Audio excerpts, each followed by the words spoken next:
It rained that morning. Not heavily. Just slow, quiet drops. Like the sky was tired of crying but still had pain left. Kofi sat alone inside the old textile workshop. The place felt colder than usual. The machines were silent.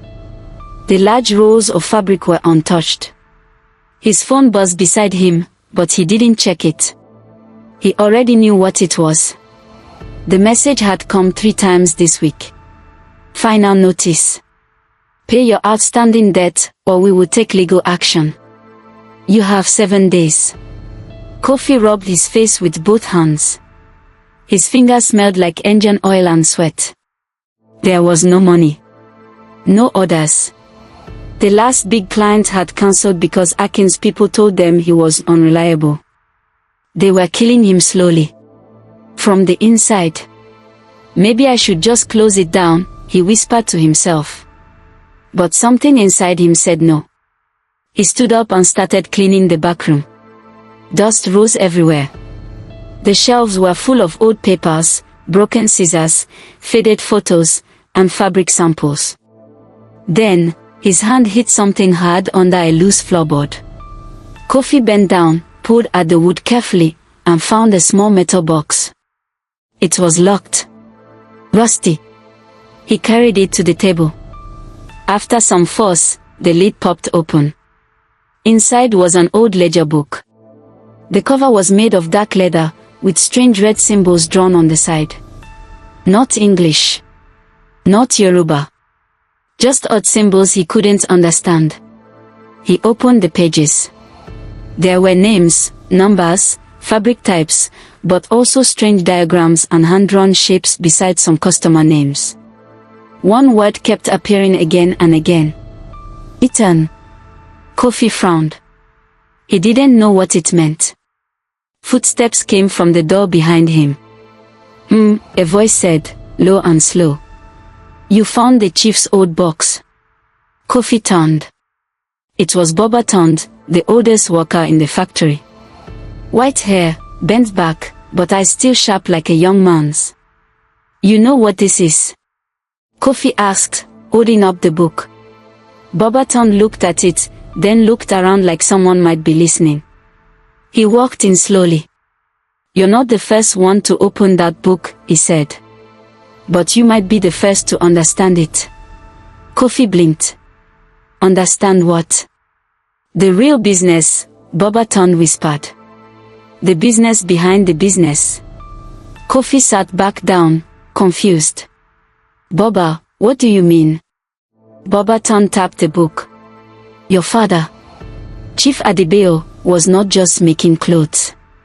He was preserving stories. Old ones. From before your grandfather's time. Those symbols. They are from the ancient guild. The Itan cloth was not for sale. It was sacred. Kofi's heart beat faster. Sacred how? Boba Tond smiled faintly. That's for you to find out. But be careful. Some truths are heavy. With that, Boba Tond turned and walked away, his cane knocking softly against the concrete floor. Kofi looked back down at the book. The symbols now felt alive. The word Itan stared back at him. The wind blew hard against the window. Dust swirled into the air. Something had shifted. And for the first time in weeks, Kofi didn't feel lost. He felt curious. No, more than that. He felt a spark. The next morning, Kofi didn't sleep in. He woke early, even before the first mosque call echoed through the street. He stood by the window of his one-room apartment, holding the old ledger from the box. The word Itan kept ringing in his mind. He didn't know why, but it felt important. Instead of heading straight to the workshop, he took a different path. He walked to the town library. It was old and quiet. Some parts smelled like rain and dust. An old woman with tiny glasses sat behind the desk, chewing dry cola. Good morning, Mo, Kofi said politely.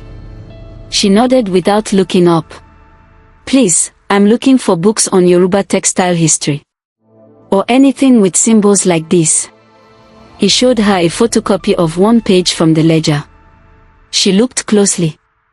Then her eyes widened slightly. Where did you see this? Kofi hesitated. From my father's belongings. He ran a textile workshop. The woman slowly stood up and pointed. Row 3. Far corner. There's a book by Professor Iola. Look for The Secret Clothes of the West. But be careful. That knowledge. It's not light. Kofi thanked her and moved fast. He found the book. Old. Thick. Torn edges. But the title was there. He flipped through the pages, and then stopped. There it was. A drawing almost the same as the symbols in the ledger. The book said the markings came from an old weaving method used before the British arrived. A way of passing stories and spiritual protection through fabric by hiding symbols inside the threads. It was called Ìtàn Àgbo, Story of the Cloth. It said only a few families ever knew the full technique. Most had forgotten. Kofi's hands shook as he read. Was his family one of them? He took notes, copied the pages, and rushed back to the workshop. Bobaton was sewing by hand when Kofi arrived. Boba, Kofi called, breathless. That word, Itan. I found it in a book. It's real. Bobaton looked at him, then sighed. Yes. I hoped you would go search. Not many young men care about the old ways. Why did my father keep it secret? Kofi asked. Why not teach us? Bobaton stood up, wiping his hands on his wrapper. Because power is dangerous, Kofi. Your father believed knowledge should go to those who seek it. That's why he hid it. He walked to the far corner of the shop, where broken shelves and old fabrics lay forgotten. You see this? Bobaton pulled out a long, dull-looking cloth. The colors were faded, but the patterns were strange. Kofi touched it. The threads felt rough, almost like bark. This is audio cloth, Bobaton said. Woven with thread made from the inner skin of a sacred tree. It changes color in the sun. When your father discovered it, some people tried to steal it. Who? Kofi asked. Powerful men. Men who buy land, crush heritage, and turn it into malls. Your father didn't sell. So they tried to break him. Kofi sat down slowly, his mind spinning. Is that who's after us now? Bobaton didn't answer. But his silence said enough. That night, in another part of Lagos, Akin sat in his office. It was dark except for one lamp on his desk. He looked tired. Pale. He hadn't shaved. His phone rang. He picked it. The voice was sharp. Code. Your brother is getting too confident. I'm handling it, Akin said, trying to sound firm. You said that last week. There was silence. Then the voice continued. If he finds the cloth, the real one, you lose everything. And so do we. Akin's hand tightened around the phone. Give me more time. No more time. Do what you must. Or we will. Click. The call ended. Akin sat back, sweat running down his back. He looked at a photo of their father on the shelf, the same one from the shop, Chief Adebayo in front of his fabric rolls. You gave him everything, Akin whispered bitterly. But I'll take it back. Meanwhile, back at the workshop, Kofi went through more of his father's boxes. This time, not for fabric, but for answers. He found an old brown envelope. Inside were pages of notes in his father's handwriting. One part said, if anything happens to me, the cloth must be protected. The sacred grove is no longer safe. Hide the final pattern in the shop. Kofi froze. Final pattern. He stood quickly, looking around the shop. He scanned the walls and the ceiling. Then, something caught his eye. A wooden frame, dusty and cracked, was behind the large calendar. He took it down and found a cloth. Not like the others. It shimmered in the light. Dark green, black, gold threads. And woven deep inside was a pattern that looked like a story, a village, a tree, stars above, and a crown. Kofi held the cloth close. His eyes burned. This was it. His father didn't fail him. He left him a treasure. Kofi didn't sleep that night. He sat in the middle of the shop, the strange cloth spread out in front of him on the table. The lights flickered above. A soft hum came from an old ceiling fan, but the room was silent. The fabric glowed under the lamp. Not brightly. But there was something alive about it. The colors shifted slightly every time he moved his head. Gold threads danced like sunlight. The green lines shaped into something deeper, leaves, trees, and symbols he had seen in the ledger. He ran his fingers across it gently. Then he whispered, "What were you hiding, Boba?" The notes in the envelope were scattered around him. Kofi went over them one by one. His father's handwriting was neat and strong. Some parts were written in Yoruba. Others in English. One sentence repeated itself on many pages. "The cloth carries memory." Memory. Kofi's eyes narrowed. He remembered the book from the library. It said some ancient fabrics were used for storytelling, real stories, not just designs. Could this cloth be one of them? By morning, Kofi knew what to do. He packed the cloth carefully in a bag, along with his father's notes, and took a bus across town. He needed answers. He needed Mama Sigan. She was an old friend of the family. A spiritual woman. A healer. But also a keeper of history. People said she knew things that even professors didn't.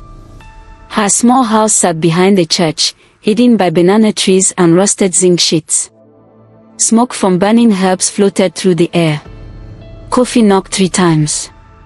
She opened slowly, eyes sharp, her wrapper tied tight. "Kofi," she said with a small smile. "I knew you would come." "You did?" he asked, surprised. "Your father told me you would, one day." She stepped aside. "Come in." Inside her room, there were calabashes, books, wooden carvings, and a big woven mat in the center.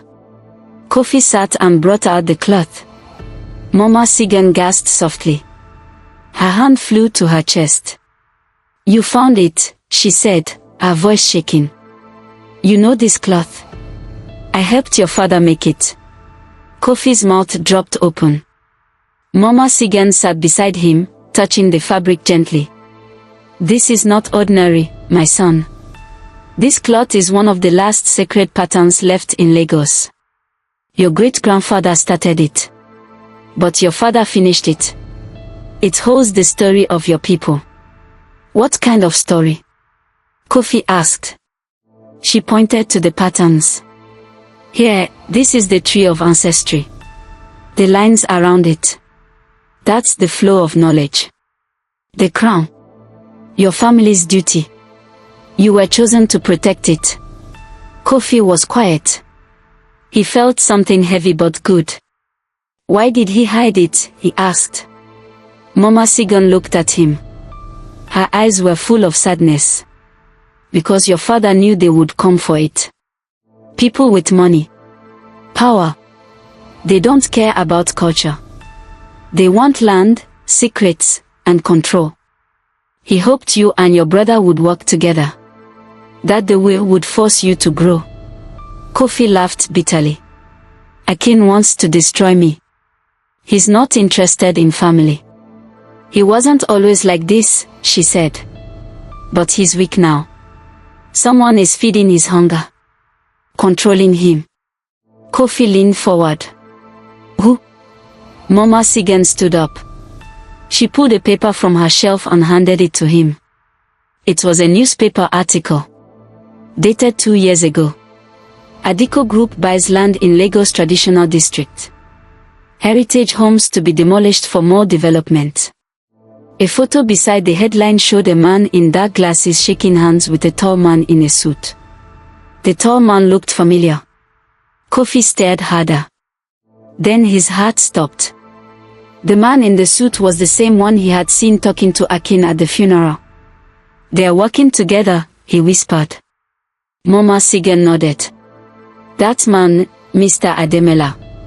He wants everything your father built. He tried before. Your father said no. Now he's using Akin to finish the job." Kofi clenched his fist. "So this is bigger than just family problems." "Yes," she said. "It's about history. If they win, they erase your story. And many others." Kofi stood up. His body felt stronger. His mind is clearer. He looked down at the cloth one more time. "Then I can't run." "No," Mama Sigan said firmly. "You must fight. But with wisdom."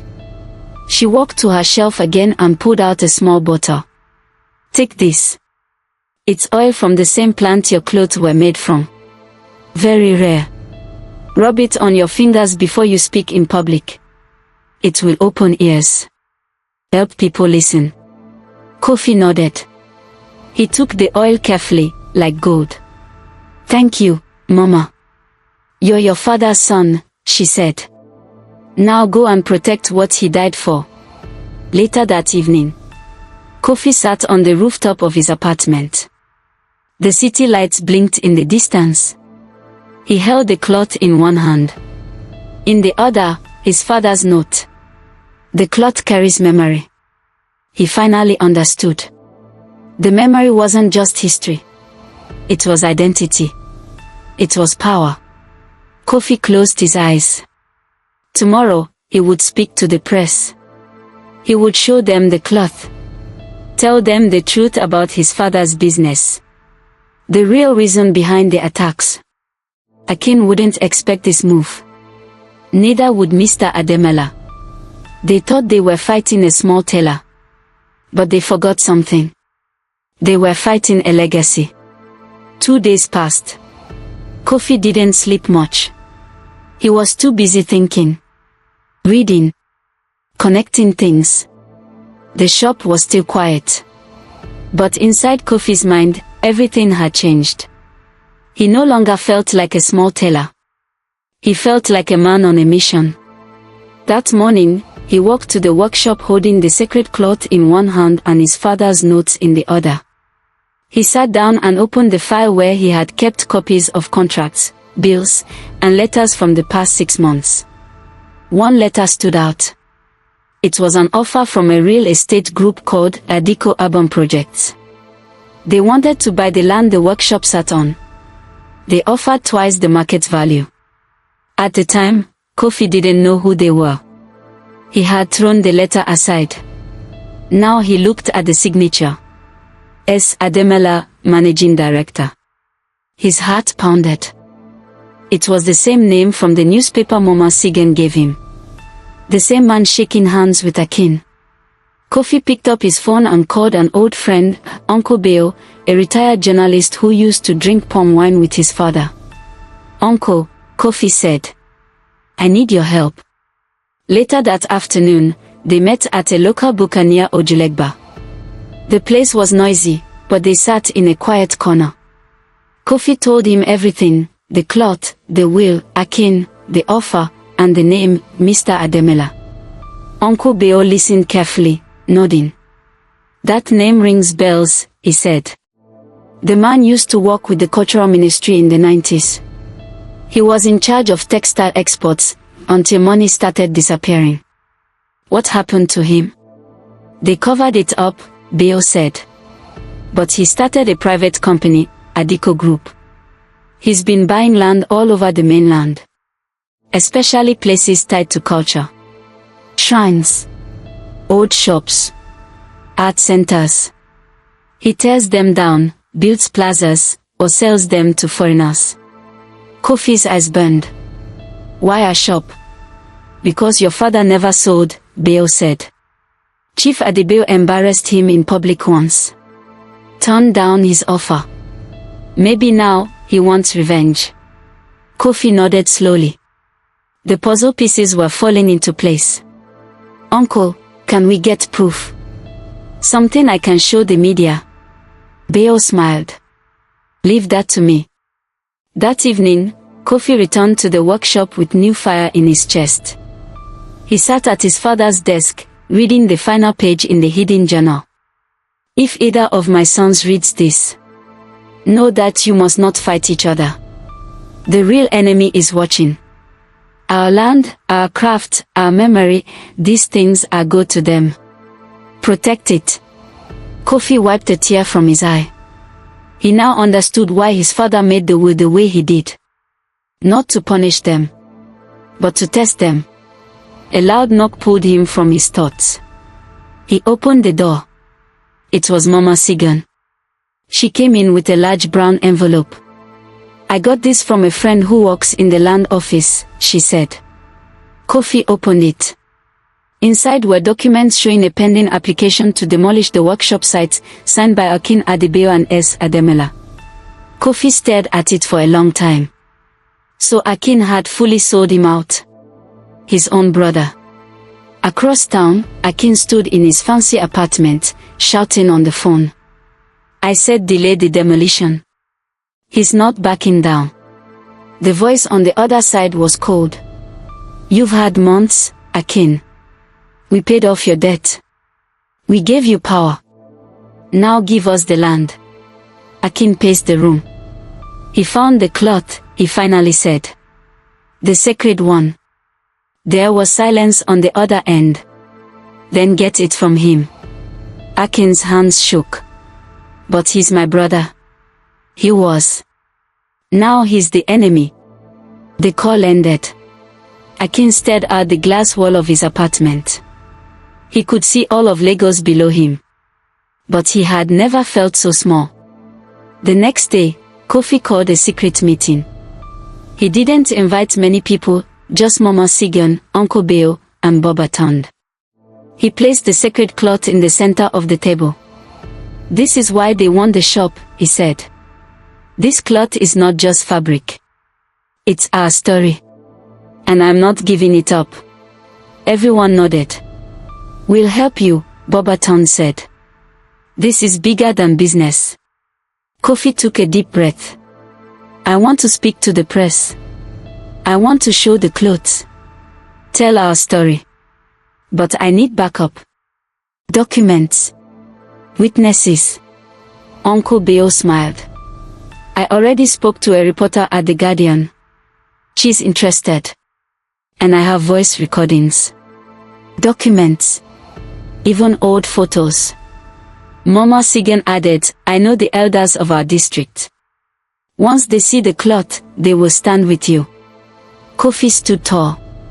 He no longer felt afraid. That night, he walked to the rooftop again. The wind was strong. He held the sacred cloth, this time like a shield. He looked at the sky, at the stars blinking like distant drums. Boba, he whispered. I understand now. You didn't leave me a broken shop. You left me a kingdom. The sound of horns echoed far below. Lagos didn't know what was coming. But Kofi was ready. He would not run. He would fight. Not just for himself. But for his father. For the cloth. For the truth.